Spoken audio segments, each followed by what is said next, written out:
प्रिय विद्यार्थियों, मैं स्नेहता देवी, सहायक आचार्य राजकीय विधि महाविद्यालय कोटा से, और आप सभी का राजकीय विधि महाविद्यालय कोटा के YouTube चैनल में हार्दिक स्वागत एवं अभिनंदन। और मैं आशा करती हूँ कि आप अपने घर पर स्वस्थ होंगे, सुरक्षित होंगे और आपका परिवार भी स्वस्थ होगा, सुरक्षित होगा। इन्हीं शुभकामनाओं के साथ शुरू करते हैं आज का टॉपिक पर्यावरण विधि में। जैसा कि अपन पढ़ रहे हैं कि वायु प्रदूषण एवं निवारण नियंत्रण अधिनियम 1981, क्योंकि पर्यावरण विधि जो आपका सब्जेक्ट है इसके अंतर्गत कई एक्ट शामिल किए गए हैं। तो सबसे पहले अपन जो एक्ट पढ़ रहे हैं वो है वायु प्रदूषण एवं निवारण नियंत्रण अधिनियम 1981। आज अपन इसका सेक्शन पढ़ेंगे 21। इससे पहले अपन ने पढ़ा था सेक्शन 20, और इससे पहले पढ़ा था कि केंद्र सरकार राज्य बोर्ड की क्या क्या शक्तियां हैं, और वो एक वायु प्रदूषण या जो भी प्रदूषण को नियंत्रित करने के लिए क्या क्या मानक निर्धारित कर सकते हैं, उनके पास क्या क्या पावर है, वो सब पहले पढ़ चुके हैं। तो आज पढ़ेंगे कतिपय औद्योगिक संयंत्रों के प्रयोग पर निर्बंधन लगाने की शक्ति। औद्योगिक संयंत्र, क्योंकि अब आप भी जानते हैं और मैं भी जानती हूँ और सब जानते हैं कि अपने देश में एक क्लाइमेट चेंज, वातावरण में जो परिवर्तन हो रहा है वो बड़ा ही दुखदाई है। क्योंकि अपन ने विकास तो कर लिया, आगे बढ़ रहे हैं, पैसे भी हो गया और आर्थिक युग भी आ गया, अच्छे खासे पैसे भी कमा लिए, लेकिन फिर भी अपने मन को शांति नहीं है। इसका रीज़न सबसे बड़ा यही है कि अच्छा वातावरण नहीं मिलना, ज़्यादा भागदौड़ होना, ज़्यादा साधन सुविधा होनी, ये इन चीज़ों के पीछे क्या है, धीरे धीरे स्वास्थ्य, अपना जो भी स्वास्थ्य है उसके अंतर्गत एक मीठा जहर जा रहा है। ठीक है, तो ये जो शक्ति किसको दी गई है कि कोई व्यक्ति राज्य बोर्ड की अनुमति के बिना वायु प्रदूषण निवारण क्षेत्र में औद्योगिक संयंत्रों की स्थापना नहीं करेगा। ये राज्य बोर्ड को शक्ति दी गई है। कोई भी व्यक्ति राज्य बोर्ड की अनुमति के बिना प्रदूषण निवारण, क्योंकि जो कि प्रदूषण निवारण क्षेत्र घोषित किए गए हैं, उन क्षेत्रों में ऐसे प्रदूषण निवारण क्षेत्र की स्थापना नहीं करेगा तथा उसका परिचालन भी नहीं करेगा। इसके लिए उसको क्या क्या करना होगा, क्या क्या प्रक्रिया है, ये सब प्रक्रिया इसके अंतर्गत दी गई है। परंतु वायु प्रदूषण निवारण नियंत्रण संशोधन अधिनियम 1987 की धारा 9 के प्रारंभ के जो पहले इसके जो सेक्शन थे, इसके संशोधन से पहले तत्काल पूर्व किसी वायु प्रदूषण निवारण नियंत्रण क्षेत्र में किसी औद्योगिक संयंत्र को, जिसके लिए ऐसे प्रारंभ के पूर्व कोई सम्मति आवश्यक नहीं थी, संचालित करने वाला व्यक्ति ऐसे प्रारंभ से 3 मास की अवधि तक, अथवा यदि उसने 3 मास की उक्त अवधि के भीतर ऐसी संपत्ति के लिए आवेदन किया है, तब ऐसे आवेदन के निस्तारण तक ऐसा करना जारी रख सकेगा।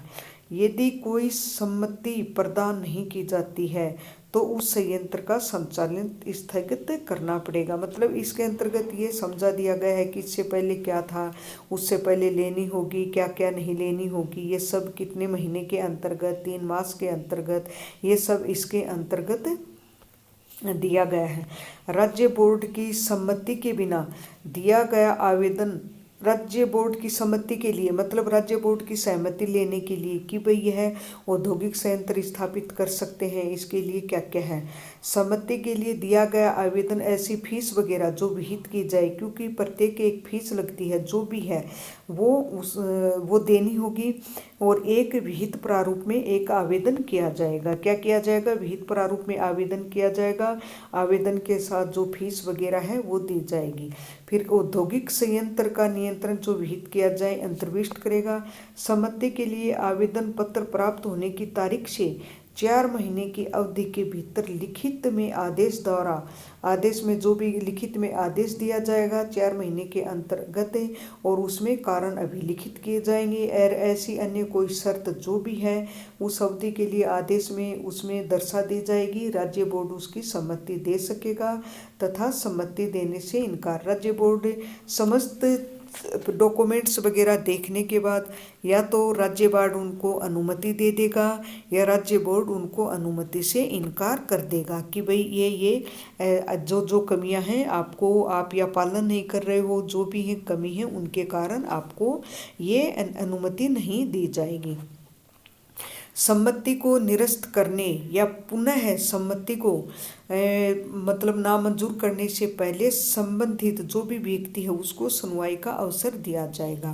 मतलब या तो मंजूर नहीं करेगा या उसको निरस्त कर देगा, तो संबंधित जो व्यक्ति है सुनवाई का अवसर दिया जाएगा। यहाँ नैसर्गिक न्याय के सिद्धांत की पालना करनी है, क्योंकि प्रत्येक व्यक्ति को भारतीय संविधान के अनुच्छेद में भी ये आर्टिकल 310(11) उधर दिया हुआ है। 309 से शुरू होते हैं कि प्रत्येक व्यक्ति को सुनवाई का अवसर देना चाहिए, उसको बोलने का, अपना हक रखने का उसका अधिकार है, और ये भारतीय संविधान में भी है। और यहाँ प्राकृतिक न्याय के सिद्धांत का पालन करना चाहिए।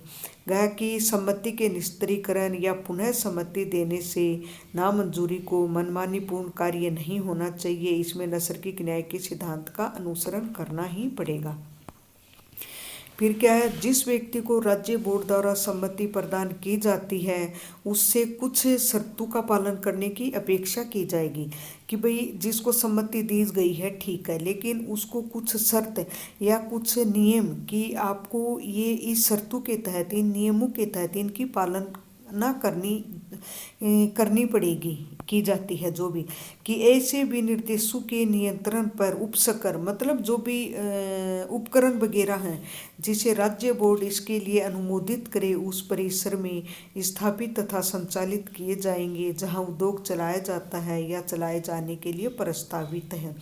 विद्यमान नियंत्रण उपसकर जो भी अब जो फिलहाल चल रहे हैं उपकरण यदि कोई हो तो राज्य बोर्ड के निर्देशों के अनुसार परिवर्तित या प्रतिस्थापित किया जाएगा। मतलब इसमें क्या, राज्य बोर्ड के आदेश नियम जो भी हैं वो मानने होंगे और उनको उसमें कुछ संशोधन भी किया जा सकता है, परिवर्तन भी किया जा सकता है, पुनः प्रतिस्थापित भी किया जा सकता है।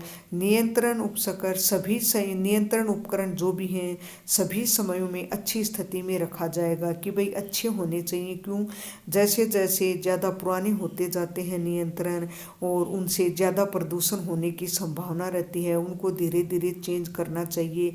प्रदूषण भी बढ़ता है, वैसे स्वास्थ्य के लिए भी खराब है। कभी कभी ऐसी घटनाएं, दुर्घटनाएं भी घट जाती हैं कि अपन कल्पना ही नहीं कर सकते। आए दिन रोज़ अखबार में, पेपर में पढ़ते हैं बड़े बड़े शहरों में फलानी फैक्ट्री में आग, फलां जगह ये नुकसान, फलां जगह ये।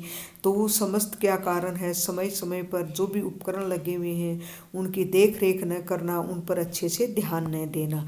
ऐसे विनिर्देशों के जो धुआंकस है जिसे राज्य बोर्ड उसके लिए अनुमोदन दे ऐसे परिसर में लगाए जाएंगे या पुनः लगाए जाएंगे कि भाई कितना धुआं क्या है, उससे संबंधित भी समस्त जो राज्य बोर्ड के जो भी रूल रेगुलेशन है, नियमावली, उनका समय समय पर पालन किया जाएगा।